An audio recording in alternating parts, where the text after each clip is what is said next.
और हम आपको 6 तस्वीरें दिखाने जा रहे हैं। उर्मिला मातोंडकर ने बांद्रा में वोटिंग की है, प्रियंका चोपड़ा ने वर्सोवा में वोट डाला है, परेश रावल ने विलेपाले में वोट डाला है, रवि किशन की कोरेगांव में उन्होंने वोटिंग की है, रेखा ने बांद्रा में वोट डाला है, अनिल अंबानी ने कफ परेड में वोट डाला है।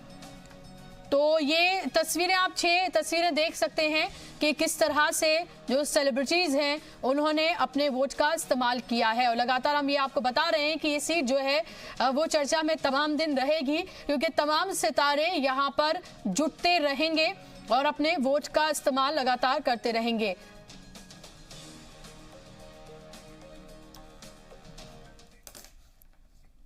और सो बात करने के तमाम खास मेहमान मेरे साथ जुड़ गए हैं। एक और खास मेहमान राजीव रंजन जी पॉलिटिकल एनालिस्ट के तौर पर मेरे साथ जुड़ गए हैं। इस्तकबाल है सर आपका भी।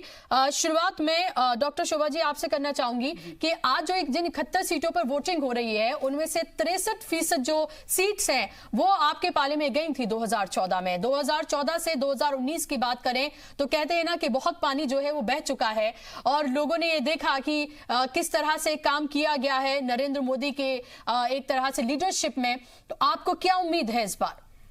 हमें तो पूरी उम्मीद है, हमें तो 400 सीट हम लेकर आने वाले हैं। और जैसे आपने खुद ही कहा है कि पहले 63 सीट ली थी, 71 में हो रहा है 63% जी आपको सीटें मिली थी, फीसदी हमें सीट मिली थी। इस बार भी हम बहुत ही आशावादी हैं, क्योंकि 2014 में हमने अपने कामों के वायदे किए थे, लेकिन 2019 में हमने काम करके दिखाया है।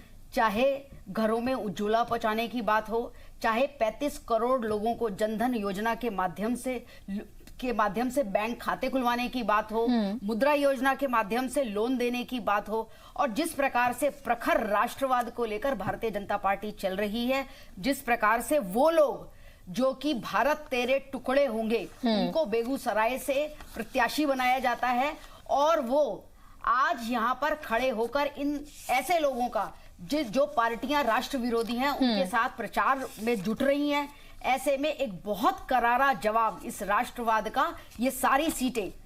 तो आप ये क्लियर कर रही हैं कि आप अपने काम पर नहीं बल्कि राष्ट्रवाद पर आप वोट मांगेंगे। मैंने सबसे पहले आपको बताया अपने कार्यक्रमों के बारे में। प्रधानमंत्री जी, हमारे यशस्वी प्रधानमंत्री जी बहुत संवेदनशील है महिलाओं को लेकर।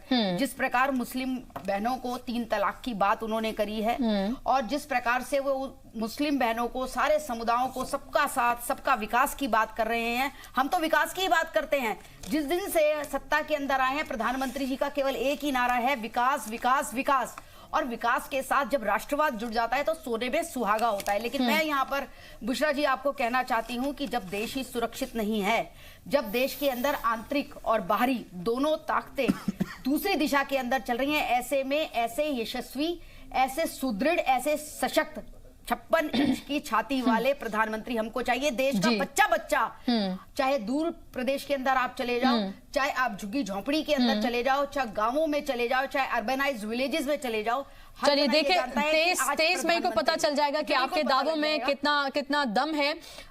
ऋषि जी, आप किस तरह से देख रहे हैं, खासतौर पर आज जिन सीटों की सबसे ज्यादा बात हो रही है उनमें से एक सीट है बेगूसराय की, क्योंकि कन्हैया कुमार वहां से कैंडिडेट हैं और एक तरह से देखा जाए तो वहां पर त्रिकोणीय मुकाबला जो है वो देखने को मिल रहा है।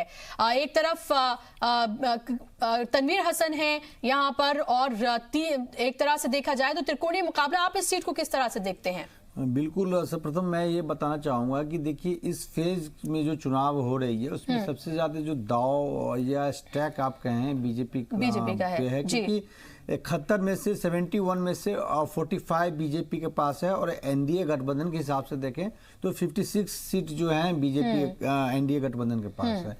और जहां तक बिहार की बात करें तो 5 लोकसभा क्षेत्र में इस फेज में चुनाव हो रही है, जिसमें 3 बीजेपी के पास हैं, जिसमें दरभंगा, क्या कहते हैं बेगूसराय, और तीसरा आपको क्या कहते हैं, मैं भूल रहा हूँ, उजियारपुर नित्यानंद राय जी वाला, और 2 एलजेपी इनके सहयोगी के पास है, एक समस्तीपुर और दूसरा मुंगेर। आप हम बात करेंगे बेगूसराय की। बेगूसराय जो लोकसभा क्षेत्र हैं 2014 में भोला सिंह बीजेपी के तनवीर हसन को करीब करीब 50,000 के मतों से चुनाव हराए थे। और बेगूसराय का जो राजनीतिक आप देखेंगे, स्ट्रक्चर देखेंगे तो भूमिहार बहुल एरिया है। भूमिहार करीब करीब 4.5 लाख हैं और गिरिराज सिंह भूमिहार हैं और कन्हैया भी भूमिहार समाज से आते हैं। तीसरा फैक्टर तनवीर हसन है जो क्लोज फाइट दिए थे उस समय 2014 के रिजल्ट को आप डिकोड करेंगी तो तनवीर हसन और क्या कहते हैं भोला सिंह में काफी टफ फाइट हुआ था। और तीसरा कौन लेफ्ट ने बनाया था, सीपीआई के उम्मीदवार राजेंद्र सिंह को भी करीब करीब 1,90,000 मत आए थे। तो 1 लाख जो देखिए बेगूसराय लेफ्ट का कहीं न कहीं गढ़ माना जा रहा है। हालांकि लेफ्ट वहां से सिर्फ एक बार चुनाव लोकसभा का जीत पाई थी। तो कहीं न कहीं कन्हैया के जाने से जो लड़ाई दिलचस्प हो गया है। लेकिन गिरिराज सिंह को वहां पे थोड़ा एज इसलिए है कि गिरिराज सिंह एक भूमिहार समुदाय से आते हैं और सबसे बड़ा फैक्टर नरेंद्र मोदी भूमिहार जो है, भूमिहारों का भी वोट बटेगा क्योंकि दोनों जो कैंडिडेट हैं वो दोनों ही कैंडिडेट जो है भूमिहार है। लेकिन एक यंग चेहरा है जिसको अभी तक लोगों ने परखा नहीं है। मैं हर पहलू पे मैं बात करूं, गिरिराज सिंह के लिए पॉजिटिव चीज ये है कि गिरिराज सिंह भूमिहार है। दूसरा गिरिराज सिंह के लिए पॉजिटिव ये है कि गिरिराज सिंह के बैकअप में संघ पूरा वहां दाव लगाई हुई है, बीजेपी के कार्यकर्ता दाव लगाई हुई है। नीतीश कुमार खुद चाह रहे हैं कि गिरिराज सिंह जीत के आए। कई जगह ये देखा गया है कि जेडीयू बीजेपी में कोऑर्डिनेशन नहीं है, लेकिन यहाँ नीतीश कुमार 2 बार खुद प्रचार करने गए हैं। माइनस पॉइंट ये है गिरिराज सिंह के लिए कि वहां के जो लोकल ये जो एमएलए हैं या एमएलसी हैं वो भी दावेदार थे वहाँ क्या कहते हैं बेगूसराय में। तो कहीं न कहीं वहां उनको कैसे मैनेज करते हैं। दूसरा गिरिराज सिंह वहां के रहने वाले नहीं है, बाहरी हैं। बिल्कुल। और गिरिराज सिंह लगातार कंट्रोवर्शियल बयान भी देते रहे हैं और उन्होंने अभी कहा था कि 3 गज जमीन अगर चाहिए मुसलमानों को तो उन्हें वंदे मातरम बोलना होगा। इससे पहले भी कई तरह के उन्होंने बयान दिए हैं। मेरे पास वक्त की कमी है इसलिए राजीव रंजन जी को मैं वक्त देना चाहूंगी। राजीव रंजन जी, आज जिन सीटों पर आज वोटिंग हो रही है उसमें जाहिर सी बात है कि सबसे ज्यादा अगर किसी का स्टेक लगा है तो वो बीजेपी का है, यानी कि एनडीए का है, ये माना जाए। और अभी फिलहाल अगर हम देखते हैं तो राजस्थान के खासतौर पर अगर हम बात करें तो वहां पर अभी कांग्रेस की हुकूमत है और जिसकी हुकूमत होती है माना जाता है कि उसका फर्क पड़ता है लोकसभा इंतखाबात में भी।